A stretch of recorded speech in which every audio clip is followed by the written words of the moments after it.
So, we are now right outside the RSS headquarters. We've been going around different parts of Nagpur, speaking to different people.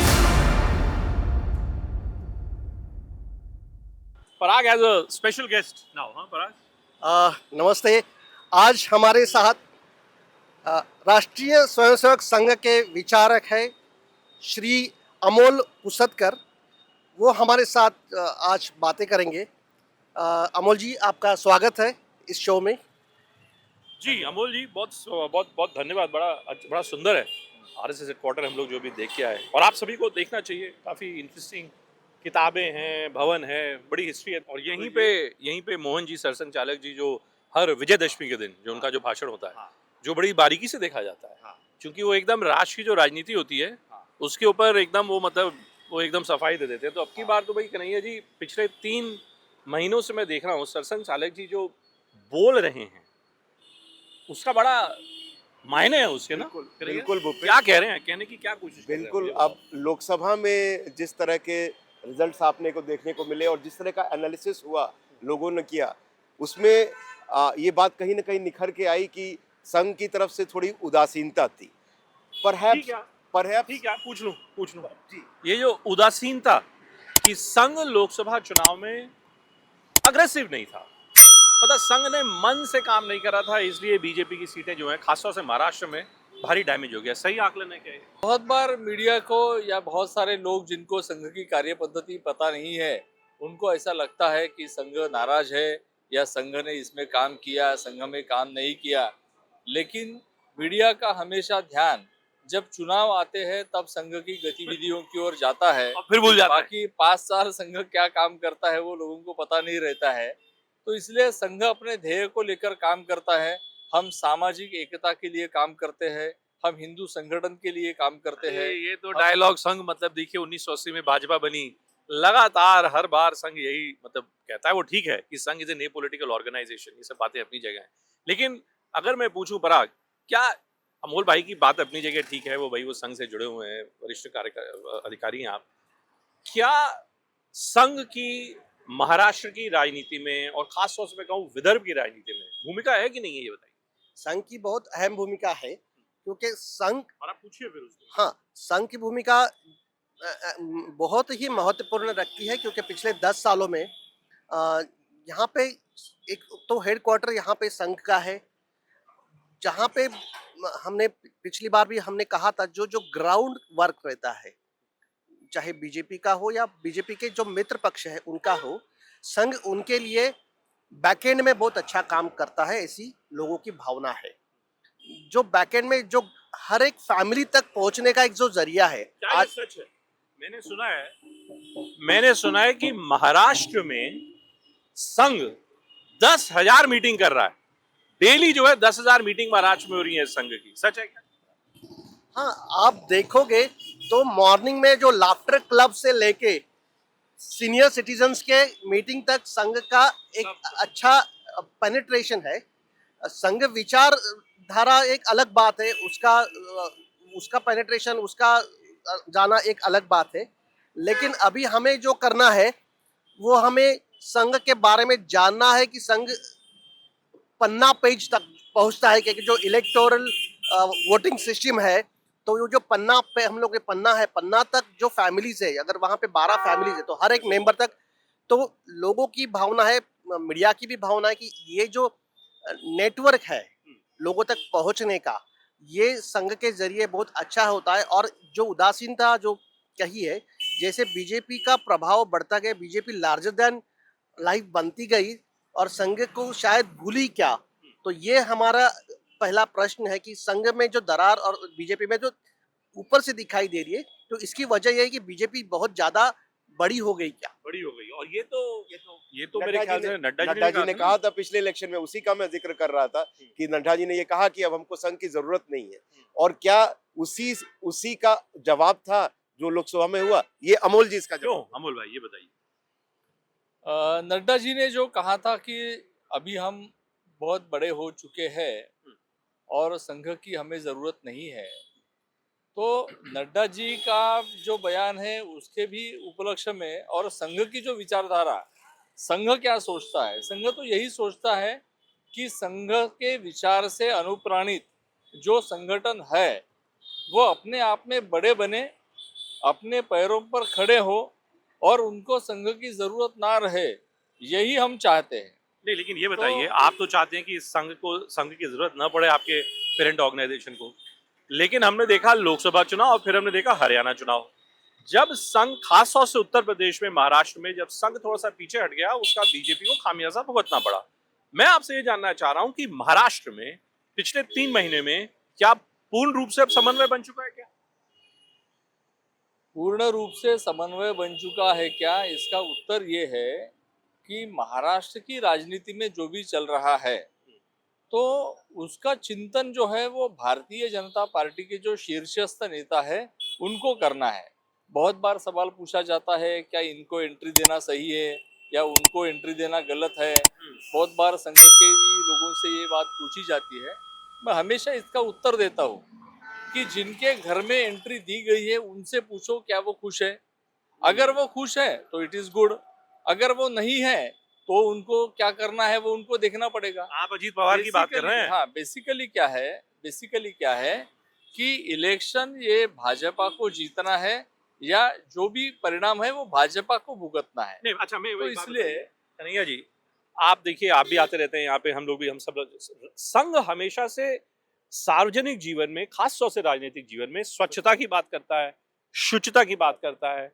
ये जो अजीत पवार, जो breakaway faction जो NCP का है, जो BJP से जुड़ा, क्या ये संघ के लिए, भले ही अमोल भाई उसको बोले ना बोले, संघ के लिए ये एक डिफिकल्ट प्रोपोजिशन नहीं है ये? बिल्कुल ये एक डिफिकल्ट प्रोपोजिशन है और अमोल जी का जवाब देना भी एक डिफिकल्ट है उसके लिए। और ऑब्वियसली बात है कि वो अपने अपने लिमिटेशंस में रह के उसका जवाब दे पाएंगे। लेकिन अगर एक पॉलिटिकल पर्सपेक्टिव से सोचा जाए तो अजीत पवार एक बहुत ही फोकल पॉइंट में है इस समय संघ की राजनीति के, क्योंकि उन्हीं का विरोध भी हो रहा है। और महाराष्ट्र में पराग बताएंगे कि अजीत पवार का रोल और इम्पोर्टेंस क्या है आज के बीजेपी के राजनीति को रीएस्टैब्लिश करने के लिए, रीगेन करने। क्यों अमोल भाई, पहले तो ये बताइए कि एक और आप स्वच्छता शुचिता की बात करते हैं, दूसरी ओर वही व्यक्ति जिसको प्रधानमंत्री ने खुद बोला था कि अरे हजारों करोड़ रुपए चोरी हो गए यहाँ पे, वो आज की डेट में देखिए भारतीय जनता पार्टी के साथ है। क्या है, संघ के लिए ये दुख का सबब नहीं है क्या है? जिसे प्रधानमंत्री ने कहा हो और ऐसा व्यक्ति अगर भाजपा में आता है तो निश्चित रूप से प्रधानमंत्री और गृह मंत्री और महाराष्ट्र के जो शीर्ष नेता है भाजपा के, उनमें जरूर इसके बारे में कुछ ना कुछ रणनीति या जरूर कुछ ना कुछ बात इसके बारे में हुई होगी और उसके कारण ही उनका प्रवेश हुआ होगा, ऐसा मुझे लगता है। मैं स्पष्ट रूप से ये कहना चाहता हूँ कि भाजपा अगर कोई कदम उठाती है तो महाराष्ट्र भाजपा ने जरूर उसका विचार किया होगा कि इसका हमारे ऊपर क्या इम्पैक्ट आने वाला है। संघ हमेशा यही सोचता है कि जो संगठन संघ से निकले हुए हैं वो अपना डिसीजन खुद लेना चाहिए, उन्होंने अपना प्रॉफिट एंड लॉस को अपना देखना चाहिए और उन्होंने अपनी दिशा तय करनी चाहिए कि हमें राजनीति को किस ओर लेकर जाना है। यार पराग, ये बताओ, ये अजीत पवार का जो सवाल है बार बार उठता है, ये ठीक है, क्या है Ajit Pawar, what does he bring on the table? ऐसा क्यों है कि मैं भाजपा को, उद्धव ठाकरे को हटाने के लिए अजीत पवार का समर्थन चाहिए, मैं समझ सकता हूं, लेकिन क्या अजीत पवार, शिवसेना, जो ब्रेकअवे फैक्शन है, एकनाथ शिंदे, ये क्या वाकई एक साथ चल सकते हैं क्या बीजेपी के साथ? ये अलायंस है तो एक दूसरे के नीड के हिसाब से वो चल रहे हैं। जो भी जहाँ पे कमी है वो कमी की जो वो भरने के लिए अजीत पवार है। अजीत पवार का जो यहाँ पे इम्पोर्टेंस है तो ये है कि जब महायुति यहाँ पे चुनाव में लड़ेगी तब जो अजीत पवार ने शुरू से लेके जो शिव शाहू फुले अंबेडकर, ये जो उनकी विचारधारा है उसको छोड़ा नहीं है। आप देखें कि सुनेत्रा पवार जी के जो इलेक्शन था उनका, वो चुन के नहीं आई, लेकिन वहाँ पे जो खड़कवासला जो एरिया है उनके मतदार संघ में, बारामती के, तो खड़कवासला ये बीजेपी डोमिनेंट वहाँ का इलाका है। तो वहाँ के जो रावत साहब है, पहले एमपी रह चुके थे, प्रदीप रावत सर, उन्होंने कैटेगोरिकली बताया कि ये फुले शाहू अम्बेडकर सिर्फ हाँ, ये जो बोल रहे हैं इसका मतलब ये नहीं कि हम फुले जी को या अम्बेडकर जी को हम नकार रहे हैं, वो भी हम भी उसी विचारधारा के, हम के उनकी विचारधारा हम मानते हैं, ऐसा कैटेगरी के उन्हें कहा। और आप देखोगे कि बारामती में सबसे आगे जो खड़कवासला ही था, जैसे प्रॉमिस किया था खड़कवासला में। अरे वाह वाह वाह, जो है पॉलिटिक्स को, बराग जी के पॉलिटिकल एनालिसिस को आप बताइए ताई, तुम्हारा क्या है? अभी महाराष्ट्र इलेक्शन होने वाले हैं, हाँ। संघ के इतने बड़े पदाधिकारी हमारे साथ है, प्रचारक साहब है, अमोल जी है, उधर देखिए, आपको क्या कैमरा देखिए, लगता उधर है? उधर देखिए, बोलो मैं पकड़ता हूँ, अरे इतना बढ़िया वड़ा पाव लाइए। आपको क्या लगता है इस बार इलेक्शन में क्या होगा? इलेक्शन में भी चालेल क्या आएंगे, अभी सरकार ये बोल रहे सिंधी सरकार बोल रहे, हाँ वही आया हमारा इधर। अच्छा काम कर रही है शिंदे सरकार? हाँ क्या अच्छा आपको लाडली बहन का पैसा मिला? पैसा तर दे रहा, काय वाटतं पण तुम्हाला, कशामुळे वाटतं? तसं काम म्हणजे आता थोडस चांगलं करत आहे ना, म्हणून सगळ्यांनी तुमचा पाठिंबा आहे हा लाडकी बहीणचा तुम्हाला? नाही नाही, लाडकी बहिणीचा गिन काही नाही, पैसे मिळाले म्हणून नाही, पण हेच. पण तुम्हाला पाठिंबा आहे, चांगलं हाँ। काम करते असं तुम्हाला वाटतं? हा ये कहीं ना कहीं अमोल आप लोगों के राजनीति का एक्सटेंशन है। शिंदे साहब जो पहले शिवसेना के साथ एक ब्रेक अवे फ्रैक्शन है, इतनी नेगेटिविटी है उनके आने की वजह से कोई, और इस तरह के जब लोग बात करते हैं तो आज दशहरा रैली पे भी संचालन कर ने कहा था कि भाई हमको सर्वधर्म समभाव की, सुचिता की, इंक्लूसिवनेस की बात करनी चाहिए। तो ये उसका क्या कैसे आप उसको कैसे देखते हो? दशहरे का जो लेक्चर था, मतलब जो दशहरे का जो भाषण था, उसको कैसे देखते हैं आप कैसे इंटरप्रेट करते हैं? पूजनीय सरसंघ चालक जी ने जो सामाजिक समरसता की बात अपने विजयादशमी के भाषण में कही है, हमेशा संघ उसी के लिए काम करता है। और महाराष्ट्र की राजनीति अगर आप देखेंगे तो आपको पता चलेगा कि यहाँ पर जातिगत राजनीति बहुत ज्यादा हो रही है। महाराष्ट्र की जनता का जो जातीय ताना बाना, जो उनका फैब्रिक है, उसको तोड़ने का काम आज की राजनीति कर रही है। संघ हिंदुत्व की बात करता है, संघ सामाजिक एकता की बात करता है, तो संघ समाज को एक लाने की बात करता है, और राजनीति समाज को तोड़ने की काम कर रही है। तो संघ सरसंघ चालक जी ने जो कहा है सामाजिक समरसता की बात, तो संघ के स्वयंसेवक ये किसी एक वर्ग के स्पेसिफिक करके नहीं जाते हैं, लेकिन जो धनगर है, मराठा है, ओबीसी है, जिसे शासकीय दृष्टि से ऐसा बांटा जाता है, संघ के स्वयंसेवक सभी तबकों में जाते हैं, सभी के साथ बात करते हैं, और इलेक्शन में भी संघ का स्वयंसेवक ये एक सामान्य नागरिक है, उसका भी अपना व्यू पॉइंट है, वो भी अपनी सोच रखता है कि मैंने महाराष्ट्र में कौन सी सरकार को लाना चाहिए, मैंने क्या करना चाहिए।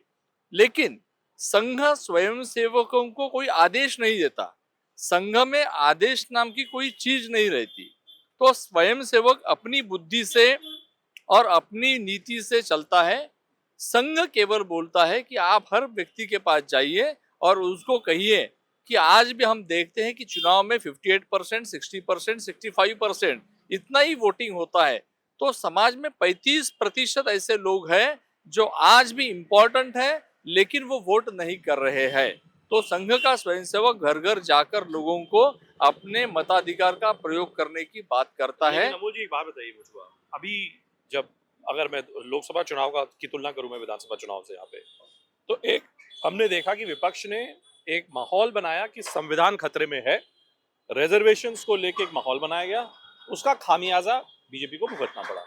मैं दिल्ली में संघ के बड़े जो उच्च अधिकारी हैं उनसे मेरी लगातार जब बात होती है, वो मुझको कहते हैं कि जो पिछड़ी जातियां थी, जो अलग अलग जाति की जो आप बात कर रहे हैं, जो जिनको एक साथ लाने का काम किया था, वो फिर से बिछड़ गई हैं, स्प्लिट हो गया उनमें।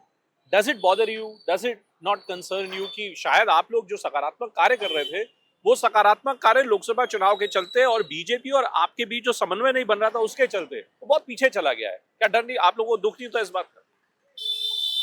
सामाजिक दृष्टि से अगर समाज का कोई भी दलित पिछड़ा व्यक्ति अगर समाज से दूर जाता है तो संघ को इसका निश्चित रूप से दुख रहता है। और हमारे स्वयंसेवक हर वो तबका, हर जो समाज से दूर जाने की कोशिश करता है, उसके पास जाकर उसके साथ में बात करते हैं, उसके साथ में डायलॉग करते हैं। और राजनीति ये हमेशा जाति व्यवस्था को उजागर करने वाली रहती है और संघ हमेशा हिंदुत्व की बात करता है। लेकिन मैं अमूल जी से एक बात पूछना चाहूंगा, इन्होंने हिंदुत्व की बात कही, इस इलेक्शन में महाराष्ट्र में क्या बड़ा मुद्दा है, गवर्नेंस या हिंदुत्व आपके लिए?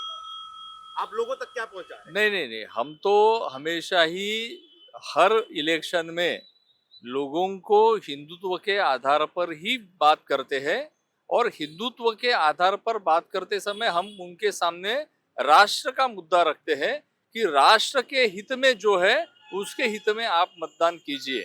क्योंकि जितनी बातें देश में घटित होती है, अगर वो बातें देश के अपोजिट में जा रही है, राजनीति अगर देश का छवि खराब कर रही है, राजनीतिक लोग विदेशों में जाकर बयानबाजी करते हैं और उसके कारण भारत की छवि खराब होती है, तो संघ लोगों को आगाह करता है कि राष्ट्र की इमेज ये आपकी इमेज है और आपको भी उसकी सुरक्षा के लिए काम करना चाहिए।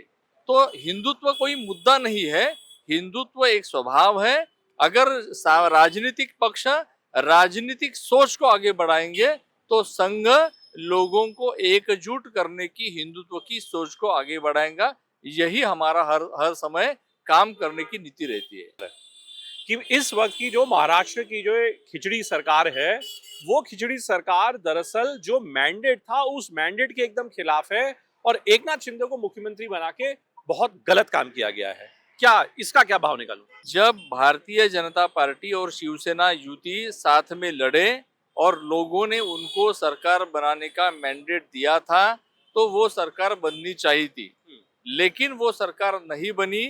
तो भारतीय जनता पार्टी ने अपने ऑप्शंस ढूंढे और वो ऑप्शन शिंदे थे, वो ऑप्शन अजीत पवार थे। वो उनका राजनीतिक नीड बेस्ड थ्योरी है, वो उनका पॉलिटिक्स है, वो उसके लिए उत्तरदायी है। अगर उनको प्रॉफिट होता है, जनता मंजूर करती है, तो भी वो उनका प्रॉफिट है, और अगर जनता उसको मंजूर नहीं करती है तो वो भी उनका लॉस है। थोड़ा विदर्भ और इसके संदर्भ में जरा बताइए। जो अभी अमोल जी ने जो बात कही, जो नीड बेस्ड है ना, जो वही मैं बात कहने रहा था। जो जब ये वड़ा पाव वाली ताई जब यहाँ पे आई थी, तो वड़ा पाव वाली ताई ने ये नहीं कहा कि मुझे पैसा मिल रहा है इसलिए मैंने वो सराहना कर रही है।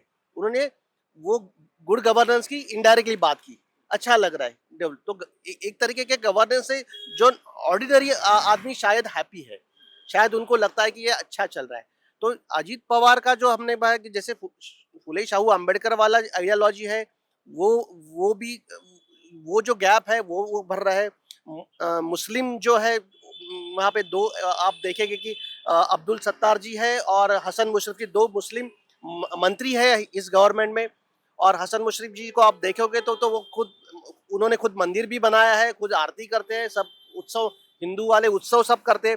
तो ये जो इनडायरेक्टली गंगा जमनी तहजीब वाला जो मुद्दा है, इनडायरेक्टली वो शायद बीजेपी के लिए कंफर्टेबल नहीं रहेगा, लेकिन अजीत पवार के थ्रू वो आ रहा है और शायद बाकी जो समाज है, बाकी जो वोटर है, वो वोटर को जुटाने में उनकी शायद मदद होगी।